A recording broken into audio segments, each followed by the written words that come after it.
Hi guys, আজকে তোমাদের সাথে একটা আগামাথা ছাড়া ব্লগ নিয়ে চলে এসেছি। তোমরা ফুল ভিডিওটা দেখতে থাকো, অবশ্যই বুঝতে পারবে আমি কোথায় গেছিলাম। চ্যালেঞ্জ ভিডিও করার জন্য আমি এগুলো আনিয়েছি ওকে দিয়ে, ঠিক আছে? কিন্তু এখনো বলছে, কি বলছি বল? বললাম চ্যালেঞ্জ ভিডিও করবো। ও বললো যে চ্যালেঞ্জ ভিডিও করবো না, এখন আমি খাবো। মানে চ্যালেঞ্জ ভিডিওতে হেরে যাবে না, বাচ্চা মানুষ। যা ফুচকা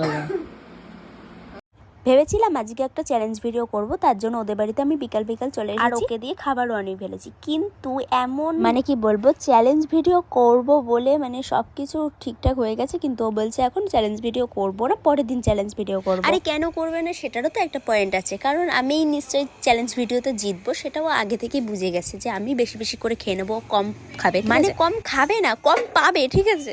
এর জন্যই পরে মানে চ্যালেঞ্জ ভিডিওটা করলো না। তো পরের দিন তোমরা দেখতে পারবে যে কে জিতবে বা কে হারবে, ঠিক আছে? পরের দিন ভিডিওটা করবই। আমার এতটা ভালো লেগেছে ওই চ্যালেঞ্জ ভিডিওটা। চ্যালেঞ্জ ভিডিও বলে না, মানে একটা ভিডিও, ঠিক আছে? তোমরা দেখতেই পারবে যদি যেদিন ছাড়বো, যেদিন করবো আমরা ভিডিও। তারপর ফুচকা খেয়ে ও মোমো নিয়ে বসে পড়েছে। তো যাই হোক, আজকের মতো টাটা।